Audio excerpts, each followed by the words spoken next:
राष्ट्रवादी काँग्रेसचे राज्यसभा खासदार व दिवंगत अजित पवार यांचे चिरंजीव पार्थ पवार यांचा साखरपुडा कायनात धार यांच्याशी ठरला आहे.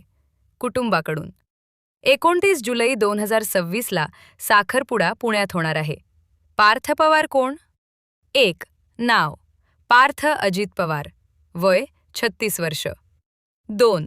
पालक दिवंगत उपमुख्यमंत्री अजित पवार व विद्यमान उपमुख्यमंत्री सुनेत्रा पवार. 3. राजकारण एप्रिल 2026मध्ये राज्यसभा खासदार म्हणून शपथ घेतली. 2019ला मावळमधून लोकसभा निवडणूक लढवली होती. 4. शिक्षण मुंबई व UK उच्च शिक्षण. 5. संपत्ती 2026च्या प्रतिज्ञापत्रानुसार 88.33 कोटींची संपत्ती. कायनात धार कोण? सध्या कायनात धार यांच्याबद्दल सार्वजनिक डोमेनमध्ये कोणतीही विश्वासार्ह माहिती उपलब्ध नाही. त्या राजकीय, सामाजिक किंवा व्यावसायिक क्षेत्रातील ज्ञात व्यक्ती असल्याचे दिसून येत नाही. त्यामुळे पवार कुटुंबाची होणारी सून या दाव्याला अधिकृत आधार नाही. दिवंगत अजित पवार यांच्या निधनानंतर सुनेत्रा पवार उपमुख्यमंत्रीपदाची धुरा सांभाळत आहेत.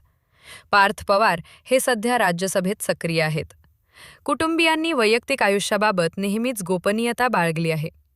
या बातमीवर कुटुंबाकडून कोणतीही प्रतिक्रिया आलेली नाही. निवडणुकीच्या तोंडावर अशा वैयक्तिक बातम्या व्हायरल होणे नवे नाही. मात्र अधिकृत घोषणा होईपर्यंत कार्यकर्त्यांनी संयम बाळगावा असे आवाहन राष्ट्रवादीच्या पदाधिकाऱ्यांकडून केले जात आहे.